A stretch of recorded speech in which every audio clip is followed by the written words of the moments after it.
Minister ఇంటి నుంచి బయటికి వచ్చాక రాజ్ కావ్యకి సారీ చెప్తాడు. నేను ఫూల్ని కావ్య, కన్నతల్లి స్పర్శ గొప్పతనం గుర్తించలేకపోయాను.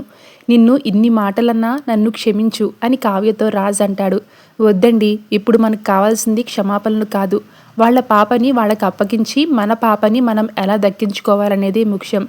ధర్మేంద్ర గారు పవర్లో ఉన్నారు, ఏమీ తెలియనట్లుగా నటిస్తున్నారు. మనం ఆ తులసి గారికి దగ్గర అవ్వాలి. వాడి కళ్ళ ముందే తిరుగుతూ వాడికి నిద్ర పట్టకుండా చేయాలని కావ్య తన ప్లాన్ బయటపెడుతుంది. ఇక నుంచి నువ్వు ఏం చెప్తే అదే చేస్తాను. మన బిడ్డ మనల్ని చేరే వరకు ఇంట్లో ఎవ్వరికి ఈ విషయం తెలియకూడదని రాజ్ కావ్య అనుకుంటూ ఉంటారు. ఇక మరుసటి రోజు ఉదయం కావ్య చాలా హ్యాపీగా ఉండడం చూసి అపర్ణ, సుమిత్ర ఆశ్చర్యపోతారు. రాజ్, నిన్నటి వరకు నీరసంగా ఉన్న కావ్యలో ఇంత మార్పు ఏంటి? తను మళ్ళీ మా పాత కోడలుగా కనిపిస్తుందని అపర్ణ అడుగుతుంది.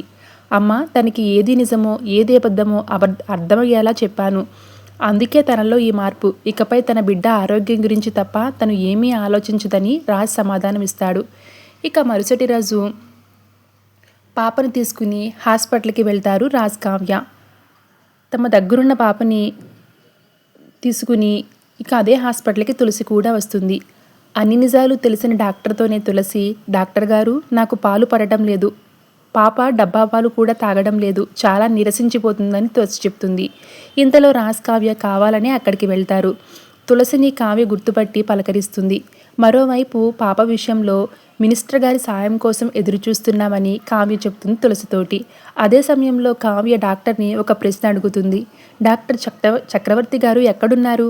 ఆయన్ని కలవాలి అని కావ్య ఏమీ తెలియనట్లు అడుగుతుంది. ఆయన చాలా రోజులుగా హాస్పిటల్కి రావడం లేదు, ఎక్కడికి వెళ్లారో ఎవరికీ తెలియడం లేదని డాక్టర్ చెప్తుంది.